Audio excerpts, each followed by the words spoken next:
আমি গরিব কিন্তু হাল ছাড়িনি। ক্যামেরা অন করি, মুখে হালকা হাসি, চোখে লুকানো অনেক কথা।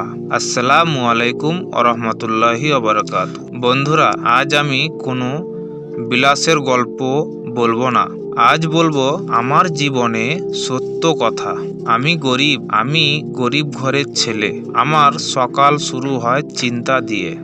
আজ সংসার চলবে তো? মা বাবার মুখে যেন কষ্ট না দেখি, এই দোয়াতেই দিন কাটে। বন্ধুরা, নতুন জামা পরে, নতুন ফোন হাতে নেই, আর আমি পুরনো জুতো পরে নতুন স্বপ্ন দেখি অনেক ভাবে। গরিব মানে দুর্বল, কিন্তু আমি জানি গরিব মানে অভিভাবক। আমি জানি না বিলাস কি, কিন্তু জানি পরিশ্রম কি। আমি জানি না দামি রেস্টুরেন্ট, কিন্তু জানি মায়ের হাতে বানানো ভাতের দাম।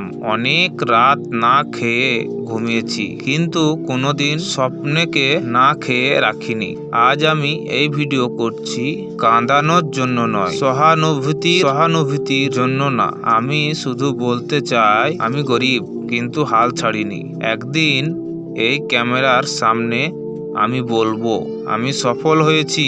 যদি তুমি আমার মতো হও, তাহলে মনে রেখো, গরিব হওয়া লজ্জার না, হার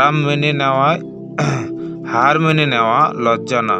দোয়া রেখো, পাশে থেকো। একদিন এই গল্প বদলাবে ইনশাআল্লাহ। তো বন্ধুরা, ভিডিওটি যদি ভালো লাগে তো একটি লাইক করবেন। এই গল্পটি কেমন লাগলো একটু কমেন্ট করে জানাবেন, আর ভিডিওটি অবশ্যই শেয়ার করে দিন। আসসালামু আলাইকুম।